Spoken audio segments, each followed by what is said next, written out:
સહજાત્મ સ્વરૂપ પરમ ગુરુ અનાસક્ત છો અન્ય માહે અકામે રમો આપ મા આપ હે સૌખ્ય ધામી અહો બ્રહ્મમાં શુદ્ધ ચર્યા કૃપાળુ ગુરુરાજ વંદુ મુદા મોહ ટાળું.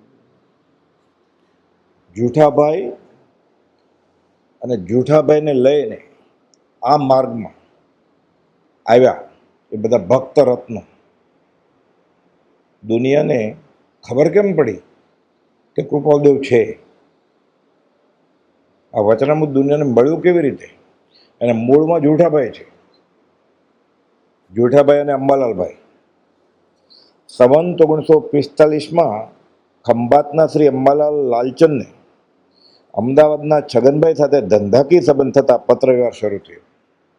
અમદાવાદના છગનભાઈ અને ખંભાતના અંબાલાલભાઈ દીકતો ધંધો. અંબાલાલ મગનલાલ જનક પિતા, પછી દત્તક ગયા એટલે અંબાલાલ લાલચંદ. શ્રીમંત અને ધીમંત, ધર્મ જિજ્ઞાસુ અને ધંધો મોટો. પણ પહેલા જમાનામાં શું હતું, પૈસાવાળા હોય ને એ ધર્મમાં રસ લેતા. એક શોખ હતો, ઘરે શાસ્ત્રો વસાવે, 500-1000 વર્ષ જૂના આગમ વાંચે, સંસ્કૃતના શ્લોકો પાકા કરે. રવિવારે મળે ને તો બધા ધર્મની વાત કરે. આવે છે ને, દલપત શેઠને વન ડે કૃપાલદેવ ગયા, નગર શેઠને બંગલે ગયા. એ નગર શેઠ કેવા મોટા જે શ્રીમંત હોય એ ઘરે પુસ્તક ભંડાર રાખે, જ્ઞાન ભંડાર, ધર્મના પુસ્તકો હોય બધા. હવે પૈસા બહુ થઈ જાય તો વર્લ્ડ ટૂર કરે, એટલો ફરક. અનાર્ય પ્રદેશમાં જાય અને અનાર્ય ખાણીપીણી કરે અને હું સુખી છું એમ માને. રેવાશંકરભાઈ, છોટાલાલ અંજારિયા એ બધા મળતા. કૃપાલદેવના સમાગમનો તો ત્યારે શાસ્ત્રની વાતો કરે, ધર્મની વાતો કરે. કૃપાલદેવને પરિચયમાં આવ્યા, કૃપાલદેવ ધર્મની વાત કરે. ભર યુવા વય હતી, ઉગતી ઉંમર, 13 વર્ષના 14 વર્ષના, અવધાન બતાવે. ભગવાન મહાવીરની વાત કરે, કાંઈ પૂછે તો. ઓલા બધા તો શાસ્ત્ર વાંચ્યા, કૃપાલદેવને યાદ હોય એમ જ ખબર પડે. ઇલાઇટ ક્લબ કૃપાલદેવને દાખલ કર્યા એમાં. બધા પૈસાવાળા, કૃપાલદેવ કામે જ નહોતા લાગ્યા, પણ બધા કરતા હોશિયાર. એટલે એવું શોખ હતો. મોક્ષમાળા લખાણીને વિનયચંદ દફતરી, એટલે વિનયચંદ્ર પોપટલાલ દફતરી તો વિનંતી કરી. રેવાશંકરભાઈએ કવિતા બનાવેલી, પુસ્તક લખતા. કે આગળ તમે ક્યાંક લખો તો સુબોધ શતક. ઉપર લખ્યું, આ તો બહુ અઘરું છે, ક્યાંક સહેલું લખો તો. એટલે મોક્ષમાળા લખવામાં રેવાશંકરે નિમિત્ત છે. દુનિયા અજાણ છે આ વાત. સંવંત 45માં ખંભાતના અંબાલાલભાઈ લાલચંદભાઈને અમદાવાદના શ્રી છગનભાઈ સાથે ધંધાકીય સંબંધ પત્રવ્યવહાર શરૂ થયો.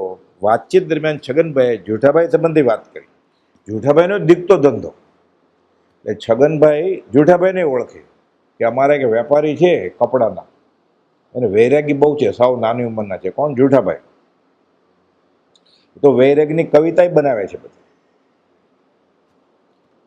તેઓએ રચેલ એક કવિતા પણ અંબાલાલભાઈને બતાવી કે આ જો કેવી કવિતા બનાવે છે, આત્માની, પાપ પુણ્યની, પુનર્જન્મની. અંબાલાલભાઈ વાંચી, અંબાલાલભાઈ અભ્યાસી ધર્મના, કે આવી સરસ કવિતા અંબાલાલભાઈ છપાવી નાખીને બધે પ્રભાવ ન કરી નાખી, પૂછ્યા વગર. જૂઠાભાઈને તો પૂછ્યું જ નહીં, ઓળખાણ જ નહોતી. છગનભાઈને ન પૂછ્યું કે આ વૈરાગની કવિતા છે, છપાવી નાખી.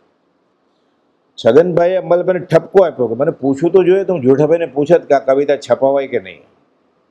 જૂઠાભાઈને વાત કરી છગનભાઈએ કે અમારે અંબાલાલ નામના એક ધંધાકીય મિત્ર છે, એને મેં તમારી કવિતા બતાવી, એણે તો છપાવીને પ્રભાવ ન કરી નાખી. જૂઠાભાઈ ખીજાતા નથી કાંઈ. જૂઠાભાઈ તો એકદમ વૈરાગી જેવું.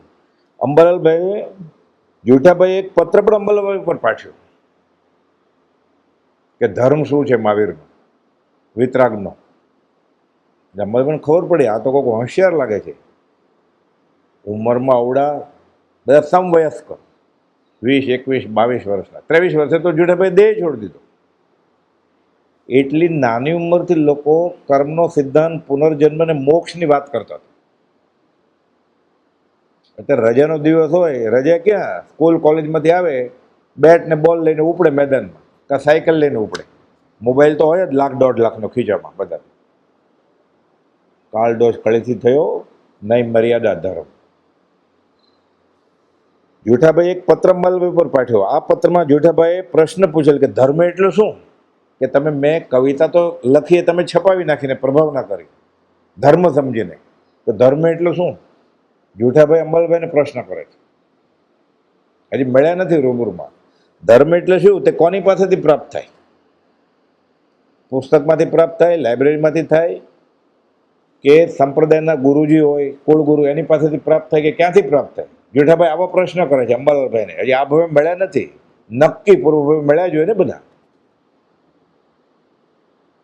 ગોપાલદેવ જેઠાભાઈને મળેલા, બાકી જેઠાભાઈએ કે અંબાલાલભાઈ આ વાત નથી કરી ક્યાં કે અમે પહેલાં મળેલા. પણ કવિતા છપાવી નાખી તો જેઠાભાઈ રાજી થવાને બદલે પ્રશ્ન પૂછે કે તમને ખબર છે ધર્મ એટલે શું? ધર્મ ક્યાંથી મળે? અંબાલાલભાઈ વિચાર કરતા થઈ ગયા કે આવડા મારી જેવડે જ ઉંમરના મને આવા બધા પ્રશ્ન પૂછે છે. ધર્મ એટલે શું? ધર્મ કોની પાસે જ પ્રાપ્ત થાય? મહાવીર પ્રભુ કઈ વાટેથી તર્યા? મહાવીર સ્વામી કયો રસ્તો લીધો કે તરી ગયા અને મોક્ષે વહી ગયા? આવું બધું અંબાલાલભાઈને જેઠાભાઈ પ્રશ્ન કરે છે પહેલા પત્રમાં. પત્રો છે બધા. આ બધું વિચારવા જેવું છે. જેઠાભાઈ લખે છે અંબાલાલભાઈ. આ પત્ર વાંચતા અંબાલાલભાઈને જેઠાભાઈની બુદ્ધિ પ્રતિમાની ઝાંખી થઈ કે આ કપડાના વેપારી, આ તો આત્માના વેપારી લાગે છે અને મળવું જોઈએ, અહોભાવ થયો. આ અંગે બધી વાતો ભાઈ ત્રિભુવનદાસ માણેકચંદભાઈને પણ જણાવી. એના સત્સંગી મિત્ર ત્રિભુવન માણેકચંદ, છોટાલાલ માણેકચંદ અને સુંદરલાલ માણેકચંદ ખંભાતના, કે આપણે આ કવિતા છપાવી, એને તો મને આવો પત્ર લખ્યો છે અને આપણી ઉંમરના જ છે, આપણે મળવું જોઈએ આ માણસને. તો પછી તો એક વખત ગયા હતા અમદાવાદ લગ્ન પ્રસંગે, ત્યારે જેઠાભાઈનો મેળાપતા થઈ ગયો. જે લગ્ન પ્રસંગમાં અંબાલાલભાઈ ગયેલા ત્યાં જેઠાભાઈને આમંત્રણ હતું અને વચલી પાર્ટી કોણ? છગનભાઈ. બધા ભેગા થઈ ગયા ત્યાં. જેઠાભાઈ નવું ધોતિયું, પાઘડી, ખેસ બધું નાખીને આવ્યા છે. લગ્નમાં પહેરે ને નવા કપડા. પણ ના, મોટાભાઈ કહ્યું તમે જાઓ, હું પેઢીએ જાઉં છું, પછી પાછળથી આવું છું. તો જવું પડે, ના એ ના પાડી શકે. હાજરી આપવી પડે ને, કુટુંબ દીઠ સભ્યને હાજર થવાનું. આ તો મહાજનનું કુટુંબ, સંઘના મોભી, બધે જવું પડે. તો ગુજરી જાય તોય જવું પડે. વિવાહમાં વહેલો ને 12માં પહેલો, લગ્ન હોય તોય જવું પડે, કોઈ ગુજરી જાય તોય કાંધ આપવા જવું પડે. નહીં તો આવ્યા નહીં, તમે મહાજન છો, બહુ અભિમાન તમને થઈ. અમદાવાદ લગ્ન પ્રસંગે જેઠાભાઈનો મેળાપ થયો અને લગ્નના વરઘોડામાં જવાની બાબતની વાત. શરણાઈ વાગી કે જાન ઉપડે. બધા મોંઘેરા મહેમાન હોય. આ તો ઠેઠ ખંભાતથી અમદાવાદ ગયા હતા. એટલે અંબાલાલભાઈ જેઠાભાઈને કહે છે ચાલો શરણાઈ વાગી, આપણે જાય. જેઠાભાઈ સ્થિર થઈ ગયા હતા કે એમાં ખુરશીમાં નહીં, આત્મામાં. એ કે ક્યાં પ્રતિબંધ કરું? અંબાલાલભાઈ કહે શું બોલે છે? મારી જેમ એ લગ્નમાં આવ્યા છે, જાનમાં જવાના છે, અને વાત એમ કે ક્યાં પ્રતિબંધ કરું? તો લગ્નમાં વરઘોડામાં જવું એ પ્રતિબંધ થતો હશે આત્માને? ક્યાં પ્રતિબંધ કરું? આ તો વાટ જોતો હોય ને, નાચવા કૂદવાનું, સ્વાદિષ્ટ ભોજન ખાવાનું, અભક્ષ પીવાનું. ક્યાં પ્રતિબંધ કરું? જેઠાભાઈના આ શબ્દો જાણે વીજળીના કરંટની જેમ અસર કરે છે અને અંબાલાલભાઈને છેક અંતરના ઉડાણમાં સ્પર્શી ગયા. તો બોલો છો શું તમે? કયો પ્રતિબંધ? તો કે આરામ સમારંભમાં, કામમાં આપણે ભાગ લઈએ તો પ્રતિબંધ જ છે ને. હજી કંઈ બોલવા જાય ને, અંબાલાલભાઈ ડગલામાંથી, ઉપલા ખીચામાંથી પત્રો કાઢ્યા. આ વાંચો કે કુપોદોને પત્રો વંચાવે છે કે સમ્યક દર્શન કેમ થાય, મોક્ષ કેમ જવાય, ધર્મ શું છે. આ તો બધું બેન્ડ વાજ્યા ને ખાધું પીધું તારા જ કર્યું કે આમાં ધર્મને નાના શું સંબંધ છે? ગયા છે તોય ન ગયા એવું થયું ને. એ ગયા જ નથી લગ્ન. કુપોલ કે અમે લગ્નના ફેરા ફેર્યા જ નથી, ભાવના ફેરા ઉકેલીએ છીએ. આ કાળમાં આવું થાય છે. અંતરના ઊંડાણમાં સ્પર્શી ગયા. કૃપાળુદેવના વૈરાગ્ય સભર પત્રો વાંચવા મળ્યા. જેઠાભાઈ પાસેથી મુંબઈનું સરનામું લઈ લીધું કૃપાળુદેવનું. અંબાલાલભાઈ વિચક્ષણ કે આ બધા પત્રની કોપી કરો કે મુંબઈનું સરનામું લખી લો. હું એને પત્ર લખો, મને જવાબ આપશે. જોડે મને શું ખબર જવાબ આપશે કે નહીં. તમે લખો, લખવા હોય તો. મુંબઈ કુપોલને પત્ર લખવા સહમતિ મેળવી. મને તો આપે જ જવાબ જોઠાભાઈ કે આત્માની વાત હશે તો તમને આપશે, વ્યાપારની વાત હશે તો જવાબ જ નહીં આપે. કુપોલદેવ સૌભાગ્યભાઈને કહે છે 304માં પત્રમાં કે વ્યવહારિક વાત કરો છો ને અમને કંટાળો આવે છે. આશ્રમમાં, ધર્મસભા, મંદિરમાં વ્યવહારની વાતમાં દોસ્તી થઈ જાય. કુપોલદેવ સૌભાગ્યભાઈને લખે છે તમે વ્યવહારની વાત કરો છો અમને કંટાળો તો આવે છે, અમને મળ્યા પછી તમે સાયલામાં કોઈની સાથે વ્યવહારની વાત કરો ને એ અમે યોગ્ય માન્યું નથી, એમ કે છે. 44 વર્ષ મોટા સૌભાગ્યભાઈ માની ગયા કે વી કથા કરવી નહીં આવે. આપણે કુપોલદેવની આજ્ઞામાં છીએ, આશ્રમમાં, મંદિરમાં. ભક્તિ કેમ ફળતી નથી? ભક્તિ કેમ ફળે? વેકેશન ગાળવા આવ્યો છે તોય સારું છે, 2 શબ્દ કાને પડશે, પૂર્ણ તો બંધાશે. સાવ બગીચામાં રખડવા કરતા તો સારું. કુપોલદેવને પત્રો પર પત્રો લખે છે, કુપોલદેવ જવાબ આપતા જ નથી, તાર કરે છે. મેં આટલા બધા પત્રો તમને લખ્યા છે, જો તમે જવાબ નહીં આપો તો હું મુંબઈ આવું છું તમારા દર્શન સમાગમ છે. અંબાલાલભાઈ પછી કુપોલદેવે જવાબ આપ્યો. તોય અંબાલાલભાઈ આજ્ઞા લઈને મુંબઈ તો પહોંચી ગયા. ત્રિભુવનભાઈનો તો દીકતો ધંધો, અને અંબાલાલભાઈ તો શાસ્ત્રીય આચાર વિચારના જાણ, બધા આગમની પાઠશાળા જણાવે કે હું આજ્ઞા ન મળે તો મારે ન જવાય સીધું આત્મા માટે. ત્રિભુવનભાઈ તો ઉપડ્યા પેઢીએ, હું તો ઉઘરાણી કરવા આવ્યો છું, પેઢીએ જાઓ કે જેઠાભાઈ તમારું નામ આપ્યું છે, દર્શન સમાગમ અર્થે પહોંચી ગયા. આવી જિજ્ઞાસા. અંબાલાલભાઈને આજ્ઞા મળીને અંબાલાલભાઈ ગયા. કુપોલને તો જ્ઞાનમાં ખબર જ હોય કે આ કોણ પાત્ર છે. અને અંબાલાલભાઈ જેઠાભાઈ પત્ર આપે એમાંથી ઓળખી ગયા હતા કે આ પુરુષને આત્મા માટે મળવું જોઈએ, આનું શરણ લેવું જોઈએ. તો હું વેપારી છું, એ વેપારી છે મુંબઈમાં, અને આ દશા એની. ઉંમરમાં ફરક કેટલો? 2, 2.5, 3 વર્ષનો. બધા જુવાની આ સરખે સરખા. ગૃહસ્થ દશામાં જ્ઞાનીને ઓળખી જવા, અંબાલાલભાઈની પાત્રતા કેટલી હશે? કુપોલદેવ તો પૂર્ણ પુરુષ, અંબાલાલભાઈની પાત્રતા કેવી હશે? પત્રો ઉપર પત્રો લખ્યા, જવાબ મળતો નથી, તાર કર્યો. સત્સંગને ખેંચી લાવ્યા. પછી કુપોલદેવ હું આવું છું ઘણા દિવસ માટે, ખંભાત આવું છું. અંબાલાલભાઈ કહ્યું અમે બધા સત્સંગે કરીએ છીએ, હું આગમની પાઠશાળા ચલાવું છું. કુપોલદેવને ખબર પડી ગઈ હોય કે હવે મોક્ષની શાળામાં પ્રવેશ આપી દે. કુપોલદેવ હું ઘણા દિવસમાં આવું છું ખંભાત. પરમ કુપોલને પત્રો તો લખવા પડ્યા, અને મુંબઈ જઈ દર્શન સમાગમ પણ અંબાલાલભાઈ કરી આવ્યા. અંબાલાલભાઈ એક પત્રમાં જેઠાભાઈને બોધ દેવા કહ્યું. પછી અંબાલાલભાઈને જેઠાભાઈની દોસ્તી થઈ ગઈ. એક પત્ર લખે છે અંબાલાલભાઈ જેઠાભાઈને કે કુપોલદેવ મને પત્ર લખે છે અને વૈરાગની બધી વાત છે. વચમાં પત્ર ન આવે કુપોલદેવ, એટલે જેઠાભાઈ કે તમે મને બોધ આપો ને. જેઠાભાઈ જવાબ આપે છે બંધન બંધન બંધન અબંધનયુક્ત એવા પવિત્ર મહાત્મા તે જયવાન વર્તો, તેને ત્રિકાળ નમસ્કાર આવ્યો. એ બોધ લેવો છે તો તે પુરુષ પાસેથી લેવો છે. હું શું બોધ આપું? કોઈ આપણને પગે લાગે તરત જ ગુરુ થઈ જાય ને, આશીર્વાદ આપે. અને કુપોલદેવને બતાવનાર જેઠાભાઈ જ હતા. એટલે અંબાલાલભાઈ કહે તમે મને બોધ આપો. મેં એનો સમાગમ તો ચાલુ કરી દીધો છે, પણ એ પત્ર હમણાં નથી લખતા, તમે આપો. તો કે હું શું આપું બોધ? એ પવિત્ર પુરુષ પાસે છે કે બોધ. કારણ તો ગુરુ થવું કેવું ગમે? બધા ગ્રહોમાં ગુરુ બહુ ભારે ગ્રહ છે, ડૂબે તરત જ. ગુરુ થવું સહેલું નથી. ગુરુ એટલે ગોવાળીઓ. બધા ઢોર ગમાણમાં જાય ને પછી ગોવાળ. પહેલાના જમાનામાં ચરાવવા જાય ને, ગાય ભેંસ ઘાટા બકરા, સાંજે પાછા લઈ આવે. એ ભાગોળ ઉપર ઊભો રહે. બધા ઢોર ગમણમાં જાય પછી એને ઘરે જવાય. બધા ચેલા મોક્ષે જાય ને, જો ભક્તિનો કરતા જ માટે મારો છે એમ માન્યું હોય તો પછી એનો નંબર લાગે. તો પ્રભુશ્રીજીએ શંકર ભગતને આમ કહેલું, બોળ થવું છે, બધા ઢોરા ઘરે જશે ગમાણમાં, પછી તારે જવાશે. જ્ઞાન થયું છે તો કે ના, જા કે ગામે ગામે ફરીને તું જોડકણા રચો છો ને, વૈરાગને ગીત ગા છો ને, ગુરુ થઈને ઉપદેશક થઈને, બધાને કે હું અજ્ઞાની છું. એ ભજનની ચોપડી ફાડી નાખી શંકર ભગતે. અને મગન બાપા વાત કરતા પછી અગાથ આશ્રમમાં શંકર ભગત નિત્યક્રમમાં બેસે ને, રોજ મોક્ષમાળાનો એક પાઠ બોલે મોઢે, આખી મોક્ષમાળા મોઢે કરે છે બુલંદ અવાજે.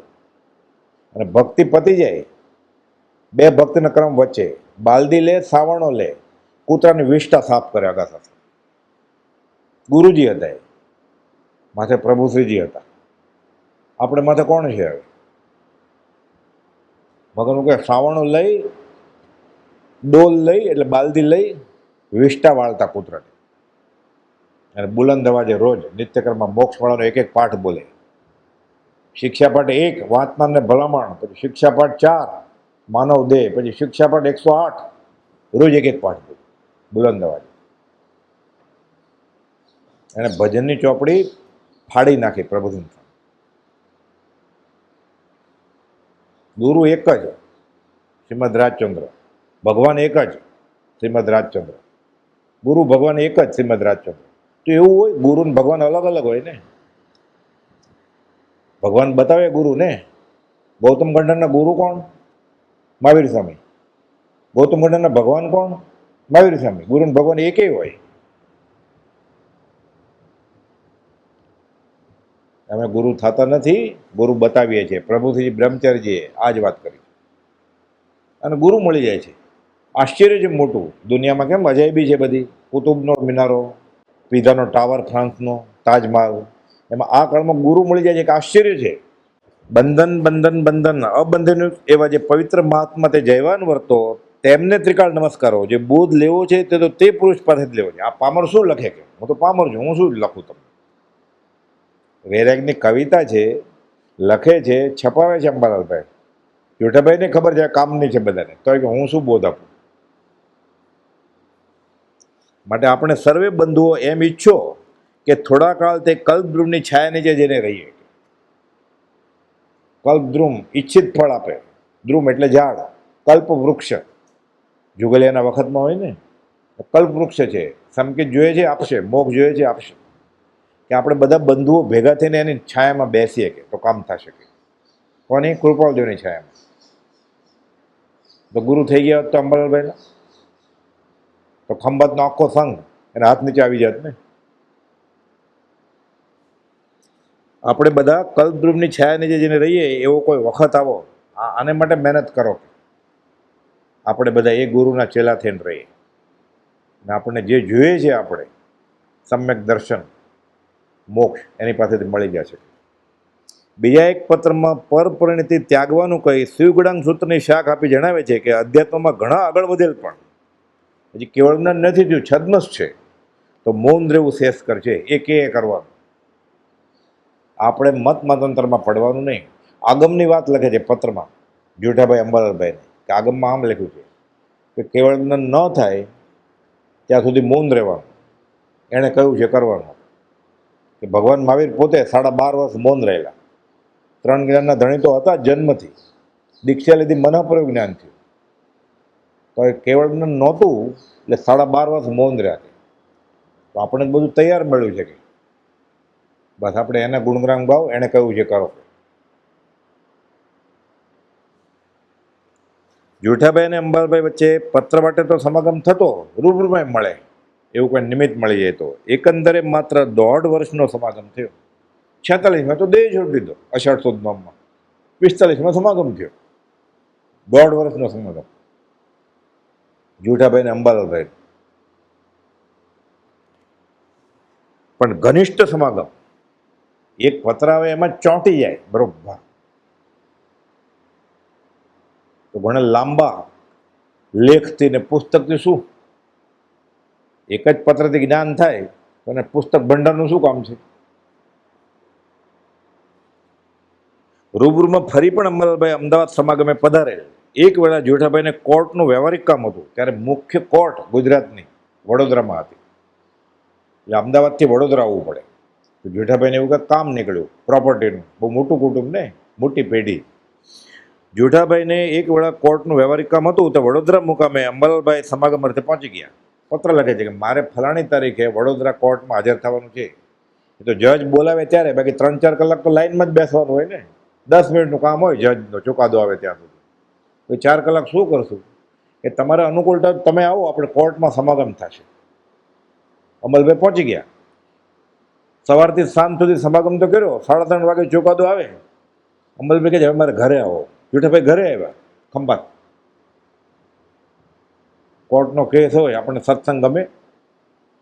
કોર્ટમાં એમ કહેતો જાપ કરીએ આપણે ધીરે ધીરે, કોઈ સાંભળે નહીં એવી રીતે. 20 દુઆ ગાય. મંદિરમાં નથી ગાતો તો બીજા ગાય જ ને, આપણે સાંભળશું. આપણે સમાડ ગાવું જોઈએ રોજ એકનું એક મોટા અવાજવાળો ગાતો હોય, બાકી બધા ચૂપ થઈ જાય, આત્મામાં વયા જાય બધા. અહીંયા નથી ગાતો 20 દુહા એમને એમ, કોર્ટમાં સમાગમ કરે. ઘણા ઘરે શું કરે, ગાવું ન હોય ને એટલે સીડી મૂકી દે, પેન ડ્રાઈવ મૂકી દે, બટન દબાવી દે. એ પેન ડ્રાઈવ રેડિયોનો એ યુટ્યુબનો મોક્ષ થઈ જશે. આ તો રહી જ જશે ને. પોતાને કરવું પડે. બધું કૃત્રિમ થઈ ગયું છે. ભક્તિ એ કૃત્રિમ. તો ગુજરી જે નથી બોલાવતા પ્રાર્થના કરવા માટે પૈસા આપીને, ફલાણા બેન આવવાના છે, ભક્ત તમારે ગાશે, ફલાણા ભાઈ આવવાના છે, તો તું શું કરીશ? તું જોઈને ગા ને. એને શા માટે બોલાવવા પડે તંબુરો લઈને? બોલો ગુજરી ગયા છે ત્યારે હાર્મોનિયમ ઉપર ગાવું છે, કઈ મર્યાદા જ નથી ને. નિકટના સ્નેહી ગુજરી ગયા અને મ્યુઝિકમાં ગવડાવી છે પ્રાર્થના. તું તને મોઢે ના આવડે તો કાંઈ નહીં, જોઈ જોઈને ગા. ગાતા ન આવડે તો કાંઈ નહીં, જોઈ જોઈને બોલ.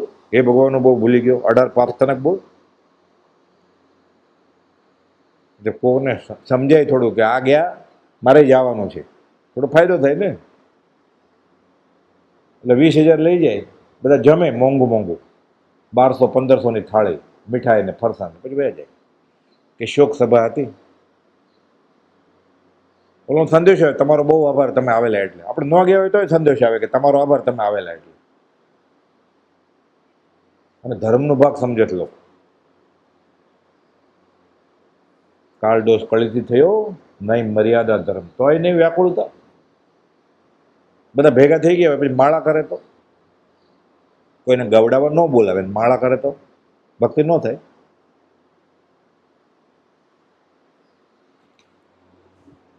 એકંદરે 1.5 વર્ષનો સમાગમ થયો, પણ ઘનિષ્ઠ સમાગમ થયો. રૂબરૂમાં ફરી પણ અંબાલાલભાઈ અમદાવાદ સમાગમે પધારેલા અને એક વેળા જેઠાભાઈને કોર્ટનું કામ હતું તે વડોદરા મુકામે અંબાલાલભાઈ સમાગમ અર્થે પહોંચી ગયા. કામ વ્યવહારનું છે, ત્યાંય પરમાર્થ કર્યો. અહીંયા પરમાર્થના કામે આવે છે તો વ્યવહાર જ કરે છે. ઓળખાણ કરે, એકબીજાને કાર્ડ આપે, વિઝિટિંગ, ધંધાનું આપલે કરે. મારે લવિંગનો ધંધો છે, હું લવિંગ લઈ આવીશ. તમારે ક્યાંનો ધંધો છે? રૂનો, કે થોડું રૂ લઈ આવજો. કપડાનો, હું કપડું લઈ આવીશ. તમારે મોજાનો ધંધો છે ને રેડીમેડ, તમે મોજા લઈ આવજો, હું કપડું લઈ આવું. આ ધર્મનો ભાગ હોય. મુમુક્ષુને મદદ કરવાની, આ મદદ કરવાની હોય કે પ્રાર્થના કરવાની હોય સાથે.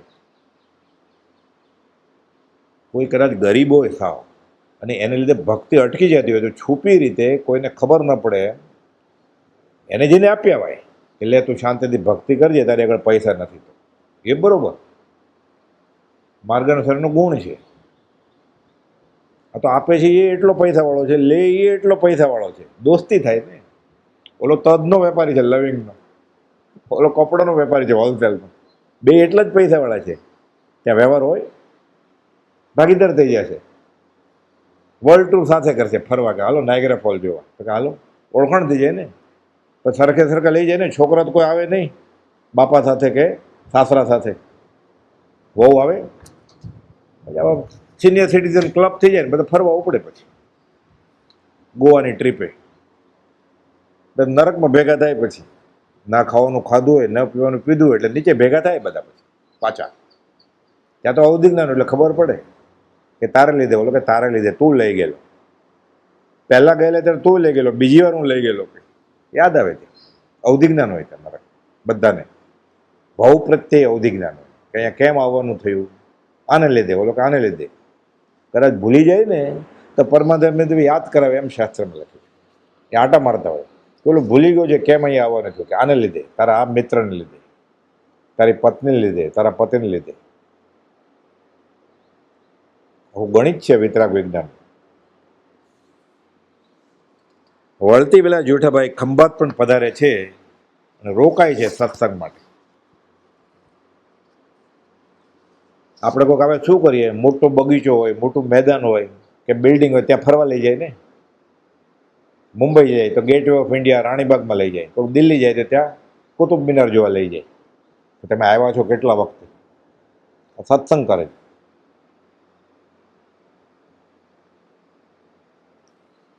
જેઠાભાઈ પાસે ગોપાલદેવના જે બોધપત્રો હોય તે ગોપાલદેવ મોરબી મુકામે આપેલ. ગયા સામગ્રીમાં વાત આવેલી ને કે 1.5 મહિનો મોરબી સત્સંગ કરેલો. વચનામૃત 5, વચનામૃત 21, સરોદય જ્ઞાન, બધી વાત. ગોપાલદેવના હસ્તલિખિત પત્રો એ જેઠાભાઈએ બધા અંબાલાલભાઈને આપ્યા. જેઠાભાઈને જ્ઞાનમાં ખબર છે કે હું તો દેહ છોડી દેવાનો છું, પછી આ પડ્યું રહેશે.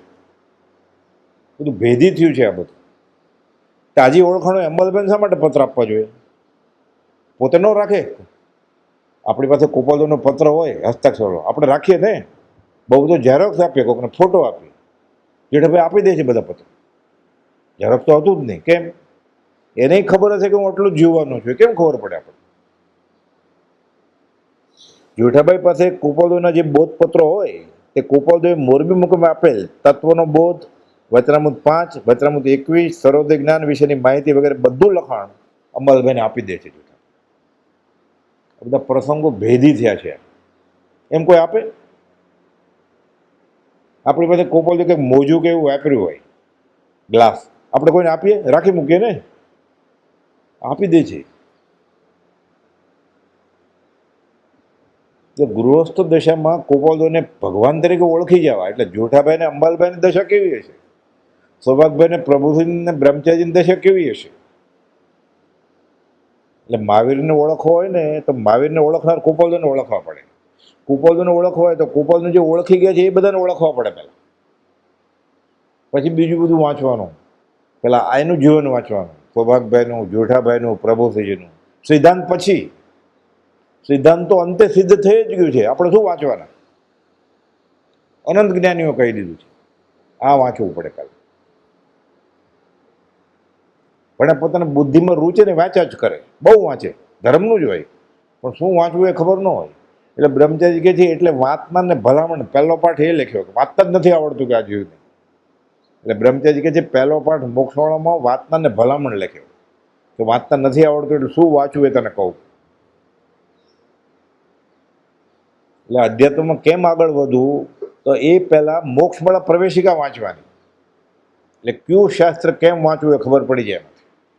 મોક્ષમાળા અને ભાવના બોધ આ અંગે તો જેઠાભાઈ અને તેઓના કુટુંબીઓનું પ્રભાવના અંગેનું કાર્ય ઘણું મોખરનું રહ્યું છે. જે પ્રિન્ટિંગ થઈ ગયેલું બધું, મોક્ષમાળા છપાઈ ગઈ હતી. પછી જેઠાભાઈની જ પેઢી, મલીચંદ ઝેચંદની પેઢી, અમુક પુસ્તક લખાવેલા કે 100 પુસ્તક અમે લેશું અને દેરાસર અપાસરમાં બધાને આપશું. મોક્ષમાળા છપાવવાના પૈસા જેઠાભાઈ નથી આપ્યા, એ તો ગોપાલદેવ લઈ આવેલા મોરબીથી જ. નેમચંદ વસંતજી માંગરોળ નિવાસી મુંબઈના, અને માણેકબેન કિરીટચંદ વખતચંદ મોરબીના કારભારીના વિધવા પત્ની, એણે આપેલા કે મારે ધર્મની કંઈક પ્રભાવના કરવી છે, તમે પુસ્તક લખશો? ગોપાલદેવ કે હા, હું બધું સખાવત કરીશ. મોક્ષમાળાની પહેલી આવૃત્તિની પ્રસ્થાનમાં આ બધું લખ્યું છે ગોપાલદેવ, એનો આભાર માન્યો છે. એટલે છપાઈનું કામ તો થઈ જ ગયેલું, નાણાંના ભંડોળની વાત છે ત્યાં સુધી, પણ છાપીને આપે કોને? એટલે આગોતરા ઘરક કરી દીધા. એટલે જયસિંહભાઈ કહ્યું કે હું 100 કોપી લઈશ કે 50 કોપી લઈશ ને હું બધા અપાસરમાં આપીશ, દેરાસરમાં, પાઠશાળામાં. એ રીતે જેઠાભાઈના કુટુંબે મદદ કરે. તો હસ્તલિખિત પ્રત એને કરે. જેઠાભાઈ તો વાંચી જોઈએ ને. વવાણિયાના 3 મહાસતીજીને ગોપાલદેવ મોક્ષમાળા હસ્તલિખિત સમજાવે તો જેઠાભાઈને તો સમજાવવું જોઈએ ને. એ જેઠાભાઈને સજાત્મ પરમગુરુ મંત્ર મળ્યો નથી. જેઠાભાઈને આત્મસિદ્ધિ મળી નથી, જેઠાભાઈને 6 પદનો પત્ર મળ્યો નથી, પણ જેઠાભાઈને કુપોલ તો મળી ગયેલા એટલે બધું જ મળી ગયેલું, ખાલી મોક્ષ મળે જ મળી ગયેલું, એટલે મોક્ષનો આખો માર્ગ મળી ગયો. પ્રભુશ્રીજીએ કુપોલને એકવાર પૂછેલું કે મોક્ષનો માર્ગ આખો આ મોક્ષ મળવામાં છે? કુપોલ તો કે હા આટલામાં જ છે. જેઠાભાઈએ આત્મસાત કરી લીધું. આપણને તો આત્મસિદ્ધિ મળી, 6 પદનો પત્ર મળ્યો, મંત્ર મળ્યો. એ મંત્ર તો મળ્યો, આની સાથે બીજા મંત્રો છે ને પાછા, એ કરે ને આ કરે. 2-3 ડૉક્ટરની દવા હારે લે એટલે એક બીજી દવાનું રિએક્શન આવે અને રોગ જાય જ નહીં. કે એને ખબર પડી કે મારો રોગ આ ડૉક્ટરની દવાથી મટે છે, એ ડૉક્ટરની દવા ચાલુ રાખવી જોઈએ ને. એ શું કરે છે, આ ડૉક્ટર વચ્ચે રોગ મટે છે, ઓલા ડૉક્ટરે સારા છે એટલે એની દવા લે છે, એટલે 2 દવા ભેગી થાય છે, એટલે દવાની અસર થતી નથી, આડઅસર થાય એટલે રોગ મટે જ નહીં. કે ભવરોગ કદી જાય જ નહીં. મોક્ષ મળાને ભાવનાબોધ અંગે તો જેઠાભાઈ અને તેઓના કુટુંબનું પ્રભાવના અંગેનું કાર્ય ઘણું મોખરાનું રહ્યું. આ પત્રોને બીજા ઘણા બોધવચનું લખાણ જેઠાભાઈ અંબાલાલભાઈને પાત્ર પીપાસુ જાણીને આપી દીધું. એ રીતે વચનામૃતની રચનામાં શરૂઆતની ભૂમિકામાં જેઠાભાઈનું યોગદાન અપૂર્વ છે, જેનાથી દુનિયા બહુ ઓછું જાણે છે. એટલે વચનામૃતના મૂળમાં, શરૂઆતના પત્રોમાં અને કુપોલદેવની ઓળખ કરાવવામાં જેઠાભાઈ તો મૂળમાં છે. ભલે પોતપોતાના પૂર્વના સંસ્કલનના જ્ઞાનીને ઓળખે, પણ નિમિત્ત તો છે ને. ઉપકારિકો નહીં વિસરીએ ધર્માધિકાર. પૂજ્ય શ્રી અંબાલાલભાઈ પોપટલાલભાઈ મોહકચંદ મને કહેલ કે પૂર્વમાં કુપોલદેવ જ્યારે તિબેટના રાજકુમાર રૂપે હતા ત્યારે જેઠાભાઈ પત્ની રૂપે હતા. આ વાત પોપટલાલ મોહકચંદને અંબાલાલભાઈએ કરી છે. તો અંબાલાલભાઈને ક્યાંથી ખબર પડી? અંબાલાલભાઈને કુપોલદેવે જ કહ્યું હોય ને. અને અંબાલાલભાઈ કે એટલે નોટરાઇઝ થઈ ગયું ને, 100% સાચું. પોપટલાલભાઈએ પોતાની પરિચય નોંધમાં લખાવેલું છે. શ્રીમદ રાજચંદ્ર જન્મ શતાબ્દી અંક કુપોલદેવને 100 વર્ષ પૂરા છે ને ત્યારે અગાસ અને અમદાવાદ એટલે વડવા, ઈડર, પંચભાઈની પોળ આ બધું સાથે એક સંસ્થા સંયુક્ત રીતે ગ્રંથ બહાર પાડેલો શ્રીમદ રાજચંદ્ર જન્મ શતાબ્દી અંક. એમાં લખેલું છે પોપટલાલભાઈની પરિચય નોંધ કે અમને અંબાલાલભાઈએ કહ્યું કે જેઠાભાઈ જ્યારે તિબેટના રાજકુમાર હતા કુપોલદેવ ત્યારે એના પત્ની રૂપે હતા. અંબાલાલભાઈને ખબર, જેઠાભાઈને ખબર જ હોય. ઋણાનુબંધે આ ભવે ફરી મળવાનું બન્યું. ઉગરીબેન કોણ? જેઠાભાઈના દેવોત્તર બાદ ઉગરીબેન પણ સંસારના વધુ ઉપેક્ષિત બન્યા. જેઠાભાઈના પત્ની ઉગરીબેન કુંવરજી કલોલવાળા જે આવે છે ને એના સગા ભાઈ. એટલે જેઠાભાઈના લગ્ન આ કુંવરજીભાઈની બેન ઉગરીબેન સાથે થયેલા. હવે જેઠાભાઈની ઉંમર જ 16 વર્ષ હતી લગ્ન વખતે, તો ઉગરીબેનની ઉંમર કેટલી હોય? ગયા સમાગમમાં આવેલું ને કે ઘોડે બેસવા તૈયાર નહોતા જેઠાભાઈ, તો સગાવાલાએ તેડીને ઉપર મૂકી દીધા ઘોડા ઉપર. પણ વૈરાગ ગણો એટલે ઉગરીબેન સહધર્મચારિણી તરીકે એને સત્સંગ સમાગમમાં અને કુપોલદેવ જ્યારે ઘરે રોકાણા કે જમવા આવતા ત્યારે સાથે વૈયાવા જ કરે ને. જયસિંહભાઈ તો વયા ગયા હોય એટલે લાજ કાઢવી પડે જેઠની. એ જમાનામાં તો ઘૂમટો તાણવો પડે અને હું પેન્ટ શર્ટ કે ટી શર્ટ ને જીન્સ નહોતા પહેરતા, એટલે સાડી પહેરી એટલે ઘૂમટો તાણવાનો. મહેમાન આવે ને ઘરે એનો ઘૂમટો તાણવાનો. તો દિવાલની આગળ ઊભા રહીને કુપોલદેવને પીરસતા હોય ને રોટલી, દાળ, ચૂરમાના લાડુ. એણે લાભ લીધો હોય બધો વૈયાવાથી. પછી કુપોલદેવને જેઠાભાઈ વાત કરે એ દિવાલની બાજુ ઊભા રહીને એ સાંભળતા હોય બેસીને હાથ જોડીને. સહધર્મચારી.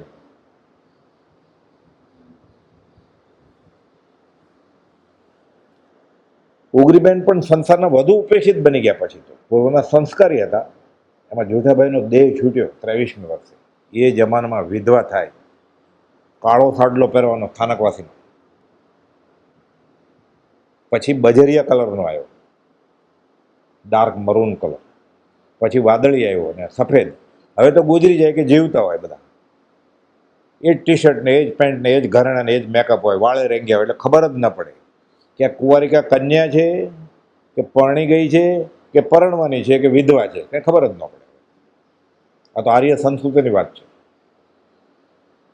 એ જ હોઠ રંગ્યા હોય, નખ રંગ્યા હોય, વાળ રંગ્યા હોય, ખબર કેમ પડે કે આ બેન પરણા છે કે પરણી થયા છે કે પરણીને વિધવાય થઈ ગયા છે ને ફરી વાર ગોતે છે? કેમ ખબર પડે? ઘૂમટો તાણીને સત્સંગમાં આવે, પછી અમદાવાદથી ખંભાત. સ્ત્રીને બહાર નીકળાય જ નહીં, વિધવા થયા પછી નીકળાય? આમે નહોતું ભણવા, ક્યાં જાતી હતી સ્ત્રીઓ? બહુ બહુ સારું કુટુંબ હોય તો અક્ષર જ્ઞાન હોય, થોડું ઘણું ગણતા આવડે, કોલેજ ને એવું હોય સ્ત્રીને ક્યારે? આ બધું હમણાંનું છે બધું. ઉગરીબેન જોઠાભાઈના દેવોત્સવ બાદ વધારે સંસારનો ઉપેક્ષિત બની ગયા. કૃપાળુને પત્ર લખતા અને અધ્યાત્મ ખુલાસા અને બોધ મગાવતા. પત્ર લખતા. તેમના એક પત્રનો જવાબ કૃપાળદેવે આપેલ છે, જે વચનામૃતમાં 262માં પત્રમાં છપાયેલ છે. ઊંચી વાત કરી છે. પ્રશ્ન પૂછ્યો કે મારે જે કરવું છે કેમ થતું નથી, મારે આત્મા જોઈએ છે તો આત્મામાં રહેવાતું કેમ નથી? કૃપાળદેવે જવાબ આપ્યો છે. પાત્રો તો જવાબ આપે નહીં તો કૃપાળદેવ જવાબ આપે. તેમના ભાઈ કુંવરજી મગલલાલ પણ કૃપાળદેવની માન્યતાવાળા હોય ને, ઉગરીબેનને તેમનો ટેકો મળતો, એટલે 15 દિવસ પિયરમાં જાય, 15 દિવસ અહીંયા રહે. જોઠાભાઈ હયાત હતા ત્યારે આ નાના ગણાતા, તો જોઠાભાઈ દેહ છૂટ્યો પછી ગણે કોણ? અમે મહાત્મ્ય જ નહીં કાંઈ. ઘરમાં બેઠે રહેવાનું, કાં મંદિરમાં આપાશ્રમ જઈને બેસવાનું. તમે ગમે એટલું કરો, જો એમ કે હું સત્સંગ સમાગમમાં તો જાઈશ જ, ઠેઠ ખંભાત સુધી આવતા એ માથું કાઢેલું હોય. આ બાબતમાં તમારી જોકની સહન નહીં કરું.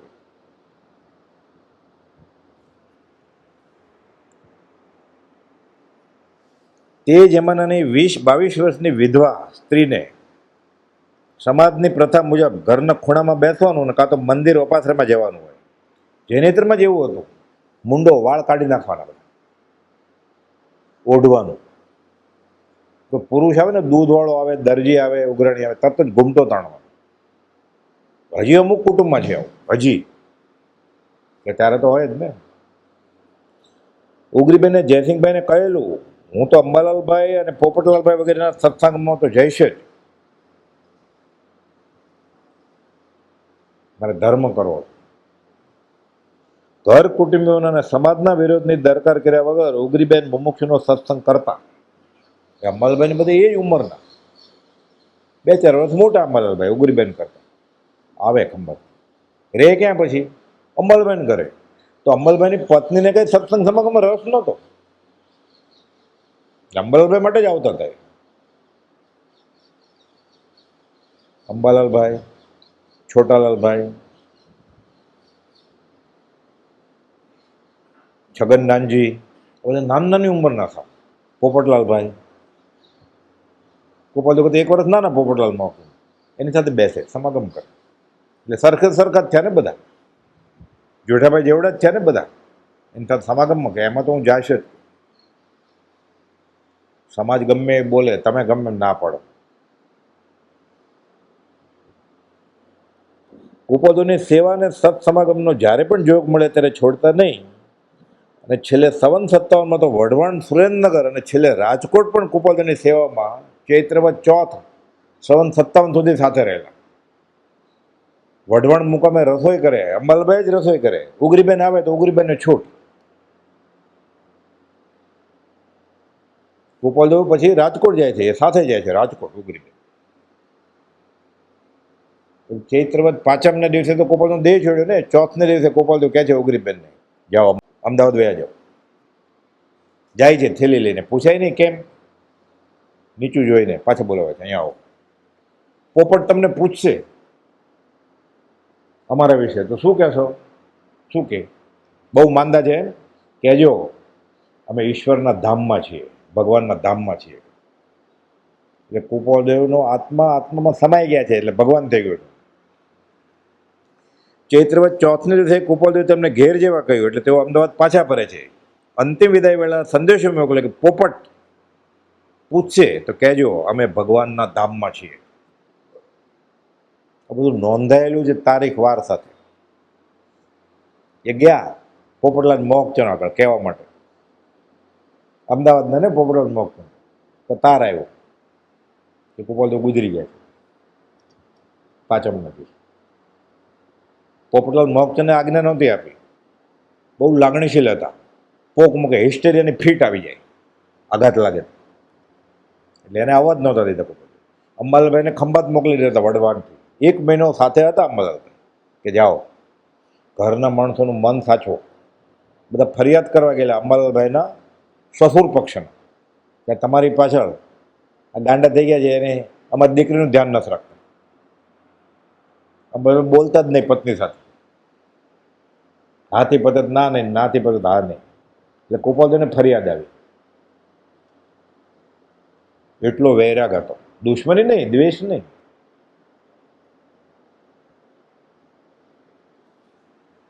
અમે ભગવાનના ધામમાં છીએ એમ કહેજો. જુઠાભાઈના દેહ વિલય બાદ ઉગરીબેન પણ ધર્મપત્રો અને આધ્યાત્મિક પ્રશ્નો પત્ર વાટે કુપોલદેવને પૂછતા અને સમાધાન મેળવતા. અને કલોલ મુકામે ભાઈ કુંવરજીભાઈને ઘેરે પણ જાય. અને સંવંત 1947માં પરમ કુપોલદેવ કલોલ પણ સમાગમે પધારેલા. ત્યાં ઉગરીબેનના પિયરમાં જેઠાભાઈનો દેહ છૂટી ગયો છે. ઉગરીબેનને ખબર પડી કે કુપોલદેવ પોતાના પિયરમાં આવવાના છે, એટલે ઉગરીબેને અમદાવાદથી કલોલ પહોંચી ગયા. ખંભાત અંબાલાલભાઈ વગેરે સમાગમોને ત્યાં પણ જતા અને સામાજિક પ્રથાનો ડર બાજુએ મૂકી તક મેળવીને સત્સંગનો લાભ લેતા. બધા બહુ તકલીફ સહન કરી છે, એમને નથી થતું. આપણે તો એટલી બધી તકલીફ છે જ નહીં. કંઈ પૈસાની તકલીફ હતી, શરીરની તકલીફ હતી, કુટુંબના સભ્યો ન જવા દે એનો અંતરાય હતો, સમાજ વચમાં હતો. આપણે એવું કંઈ છે જ નહીં અંતરાય. તોય આટલું સમાગમ કરીને સાધ્યું. આપણે ગોકળ ગાયની સ્પીડે નથી થતું બધું, કાંઈ એટલો બધો અંતરાય નથી. તોય મોટાભાઈ જયસિંહભાઈ, જોઠાભાઈના મોટાભાઈ જયસિંહભાઈ અગાસ આશ્રમમાં વર્ષો સુધી પ્રભુજીને બ્રહ્મચર્ય સાથે સમાગમનો લાભ પામ્યા. કુપોલદેવનો તો દેહ છૂટી ગયો છે, જોઠાભાઈને તો કુપોલદેવની હયાતીમાં જ છૂટી ગયો છે. વર્ષો પછી કે પાછો પુણ્યનો ઉદય થયો, અગાસ જઈને રહે છે. પ્રભુજીનું સમાગમ થાય છે, બ્રહ્મચર્યનું સમાગમ થાય છે. કુપોલદેવ જાણવા મળ્યું કે તમે આવા ગુણગ્રામ ગાવ છો ભગવાન તરીકે. આ તો મારે ઘરે જમતા હતા. મેં જ કહેલું જેઠાભાઈને કે ધ્યાન રાખજે, હું ઉઘરાણીએ જાઉં છું. દિવસે દિવસે ઓળખાણ વધવા માંડ્યું. સમાધિપૂર્વક દેહ છોડ્યો તેના 3 દિવસ અગાઉ પૂજ્ય બ્રહ્મચારી રૂબરૂ સમાગમ અર્થે સમાધિ કરવા છે અમદાવાદ પહોંચે છે. પછી તો એટલો બધો ભાવ થયા કે કુપોલદેવની ઓળખાણ થઈ. પેટનું કેન્સર હતું.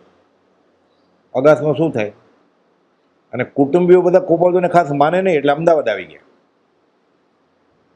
આવો સમાગમ કરેલો એટલે બ્રહ્મચારી સમાધિમરણ કરવા આવે છે, અમદાવાદ આવે છે. પણ સન્નેપાત કહેવાય, ડેલેરિયમ ટ્રીટમેન્ટ.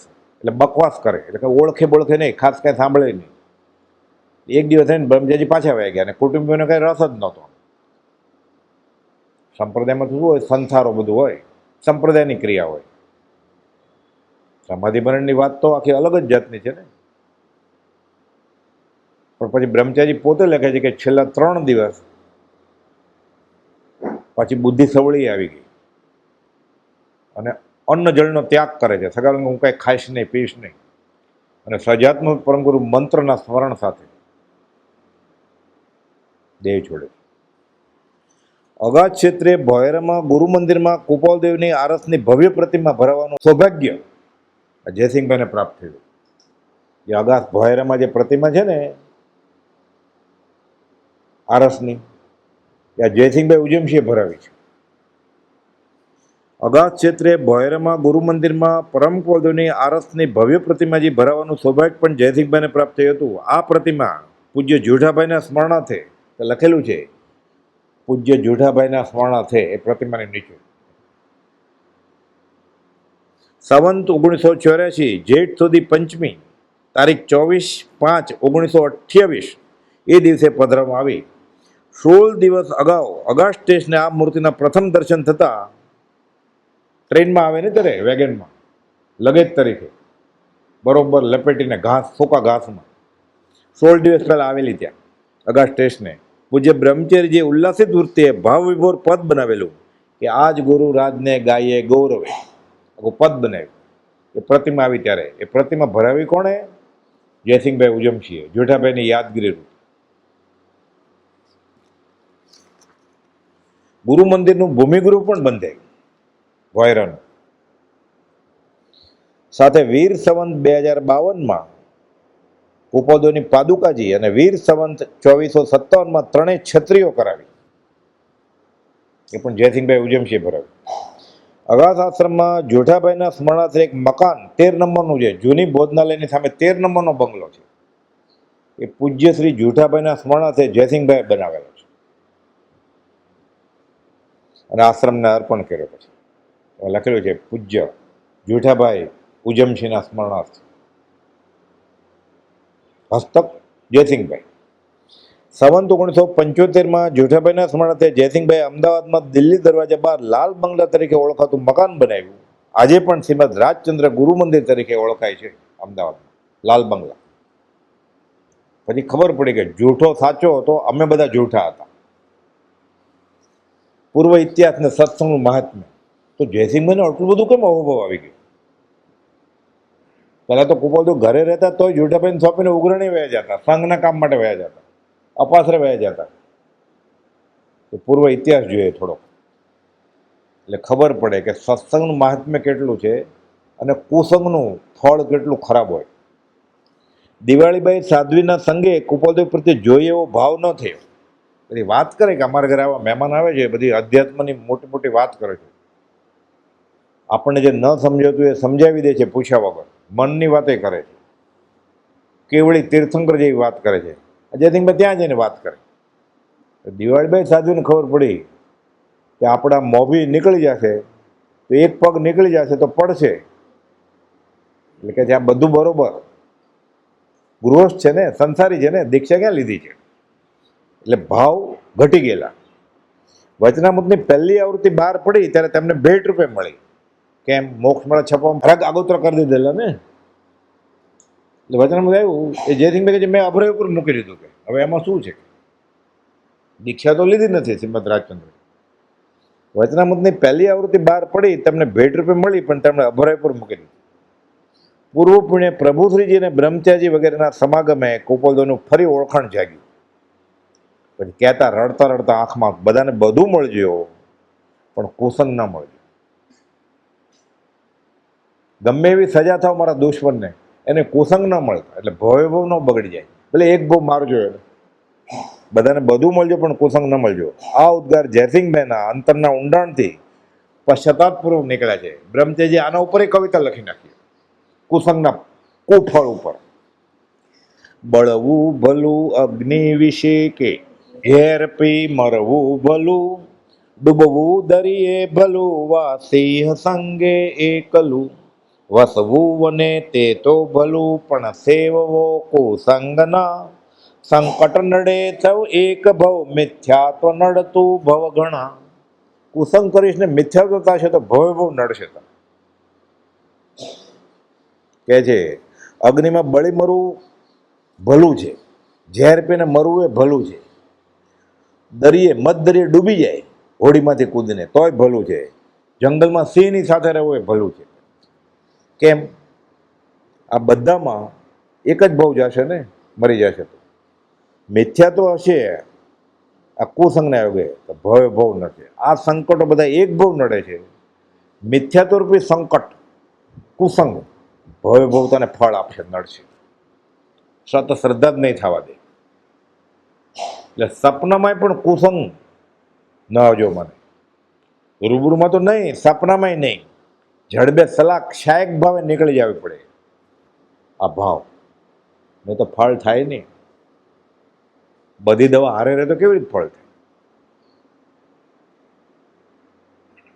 એરંડીઓ પીવે જુલાબ માટે, અરે દાડમે ખાય, સફરજને ખાય, અફીણના ડોડવાય ખાય, એટલે બધું કબજિયાત થાય, બધું જુલાબ થાય. અસર કેમ થાય?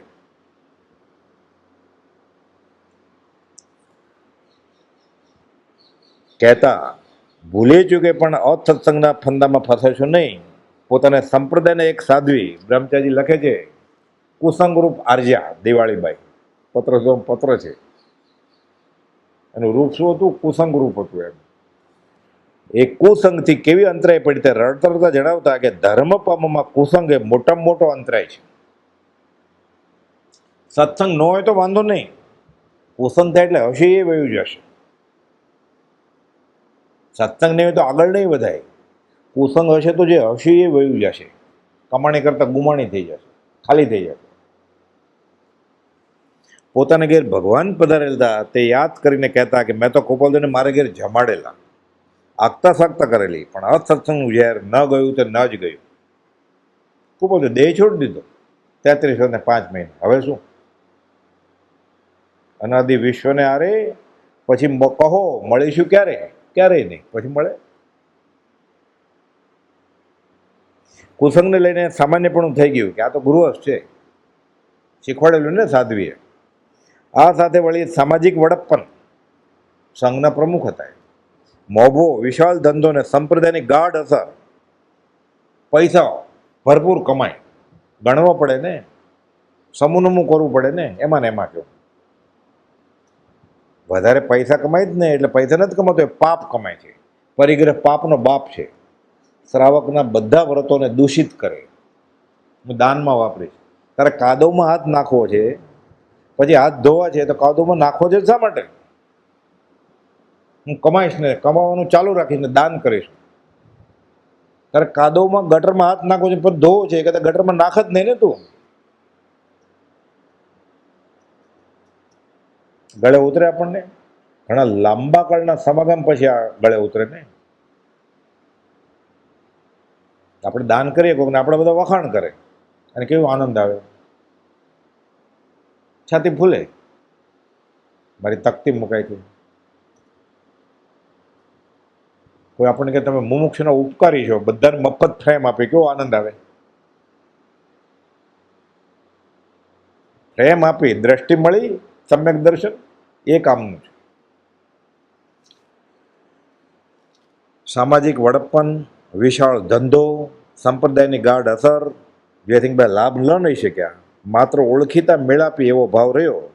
અને ગોપાલદેવ દેહના દેહ વેલે પછી પણ આ જ ભાવ રહ્યો કે ઝવેરી હતા, પછી ગૃહસ્થ હતા, સંસારી ને, ગમે એમ તો સંસારી જ ને.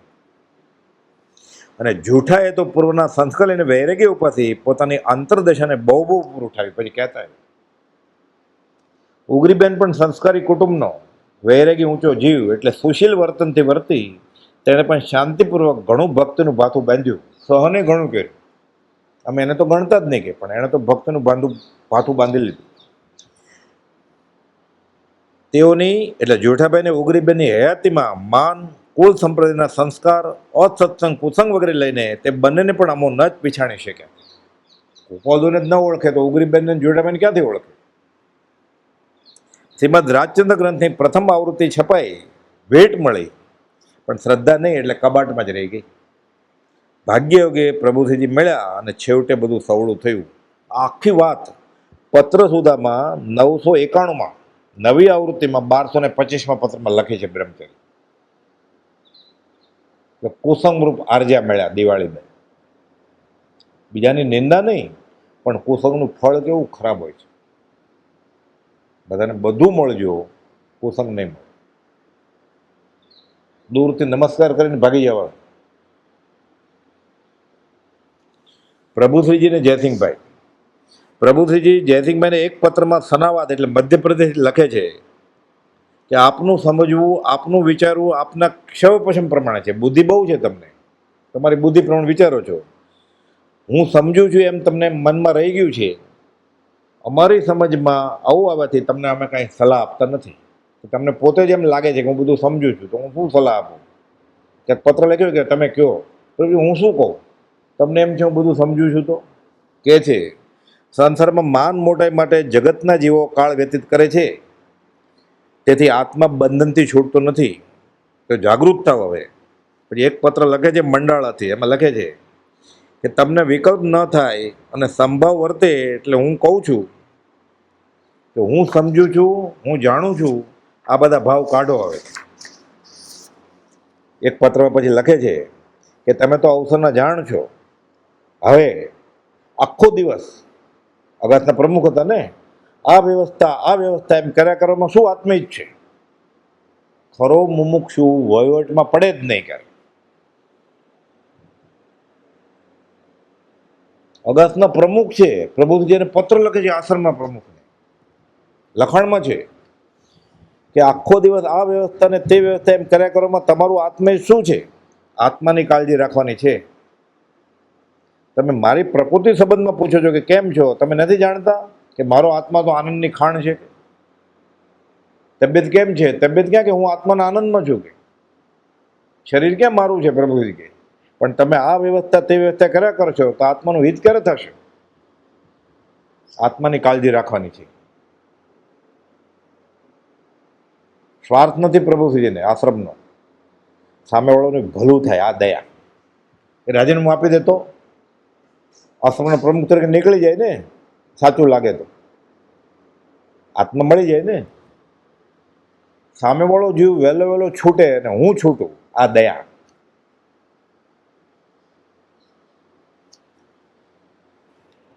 પૂજ્ય બ્રહ્મચારીજીને જયસિંહભાઈ. હવે પૂર્વિત પુણ્ય અને પુરુષાર્થને યોગે જયસિંહભાઈની દશા વધતી ચાલી. તે એવી કે એક પત્રમાં બ્રહ્મચારીજી કોઈ મુમુક્ષુને જણાવે છે કે જયસિંહભાઈ હવે બચે એમ લાગતું નથી. શેઠજી કહેતા, શેઠ હતા ને. લોકો લૌકિક રીતે સંથારો કરી સાધુને નમસ્કાર કરવા દોડે છે, તેના કરતાં આ તો સાચા પુરુષ કુપોલદેવના આશ્રિત એની અંતિમ અવસ્થા કેવી હોય, તમારે સમાધિ મરણ શીખવું હોય તો શેઠજી કઈ દશામાં છે જોવા આવો, એના દર્શન કરો. સંથારોના દર્શન કરવા જાય ને, પછી એમ કે સંથારો સીજ્યો, આના દર્શન કરો કે. બીજા એક પત્રમાં લખે છે કે શેઠજીને વેદની કર્મ ભારે હોવા છતાં પુરુષાર્થ તેને હટાવી મારે એવો છે, વેદનીને દૂર કરે એવો છે. હવે પ્રભુશ્રીજીને બ્રહ્મચારીજીના સમાગમે જયસિંહભાઈને સાચી શ્રદ્ધા પ્રગટી છે કુપાલદેવ ઉપર. એટલે સમાધિ મરણની તૈયારી કરે છે. મરણ પથારીએ, કેન્સર છે પેટનું, ગાંઠ મોટી દુખે છે, ખવાતું નથી, તોય સગા ઓળખીતા તરફ પૂઠ ફેરવીને કુપાલદેવના માર્ગનું આરાધન એક નિષ્ઠાએ કરવા માંડ્યું છે.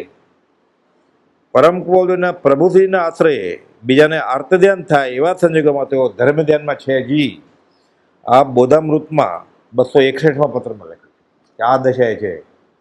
દર્શન કરવા હોય તો આના દર્શન કરો કે સમાધિ મરણ કોને કહેવાય. હજી જીવે છે જયસિંહભાઈ, ત્યારે આ પત્ર લખ્યો. જયસિંહભાઈની તબિયત ઘણી નરમ છે, પણ મનોબળ મંદ પામ્યું નથી. જુવાનોને પણ શિખામણ આપે એવી દશા છે. જયસિંહભાઈ પ્રભુશ્રીના યોગે પરમાત્પ્રેમી બન્યા છે અને કહે છે પછી કે પાછલું જીવન તેઓએ સુધારી લીધું. પછી લખે છે હું અમદાવાદ ગયો પણ તેમનું ચિત્ત ઠેકાણે રહ્યું નહીં, એટલે હું એક દિવસ રોકાઈને આગાસ પાછો આવી ગયો. પણ છેલ્લા 3 દિવસો જયસિંહભાઈને શાંતિમાં ગયા. પછી છેલ્લા 3 દિવસ આહાર પાણીનો ત્યાગ કરેલ. અઠ્ઠમ થઈ ગયો. પછી 3 અપવાસ એટલે અઠ્ઠમ, 2 અપવાસ એટલે છઠ. 3 દિવસ અન્ન જળનો ત્યાગ કર્યો. આંખનું તેજ પણ છેલ્લે ફરી વધી ગયું. વંચાતું નહીં, છેલ્લે પાછું વંચાવા માંડ્યું. પુણ્ય ઉદય થાય શાતા વેદનીનો, પાછું દેખાવા માંડ્યું. ઝામર થયો હોય ને, પ્રેશર વધી ગયું એટલે ન દેખાય, થોડું પ્રેશર ઘટી જાય પાછું વંચાવા માંડે. કંઈ ચમત્કાર નથી, બધું થાય. શાતા વેદનીનો ઉદય થાય, અશાતા વેદની મન પડી જાય. લોકો તરત જ ચમત્કાર કરીને દોડે. પછી રખિયા લેવાને, દુવાડા લેવાને, પાણી લેવાનું. ચમત્કાર છે જ નહીં, કંઈ ભક્તિનું બળ છે. છેલ્લે આંખનું તેજ વધ્યું. ભક્તિમાં ધ્યાન રાખતા અને માળા ફેરવતા અને સજાત્મ સ્વરૂપ સ્મરણ એ સાંભળતા દેહ છોડ્યો, સમાધિપૂર્વક દેહ છોડ્યો. બ્રહ્મચારી લખે પછી કંઈ કહેવાનું જ હોય. એક દિવસ અગાસ આશ્રમના અમુક ટ્રસ્ટીઓએ જયસિંહભાઈને કહ્યું, પ્રભુશ્રીજી હયાત નથી, કે આ બ્રહ્મચારીજી ધામણ તરફ ભક્તિ કરવા જાય છે, લોકો એને નમસ્કાર કરે છે. એ લોકો પગે લાગે બ્રહ્મચારીમાં, બ્રહ્મચારી શું કરે? બધાને ઈર્ષ્યા આવે. એટલે જયસિંહભાઈ પ્રમુખ અને ફરિયાદ કરવા જાય છે કે હવે બ્રહ્મચારીને કાઢી મૂકીએ, આપણે રજા આપી દો એને, હવે એની જરૂર નથી કંઈ. વિશેષપણું કરે છે, આ યોગ્ય થતું નથી, બધાને નમસ્કાર કરે છે. બ્રહ્મજીજી ક્યારે કીધું કે મને ગુરુ માનો? એ તો એમ જ કહેતા કે અમારા ગુરુ એ તમારા ગુરુ.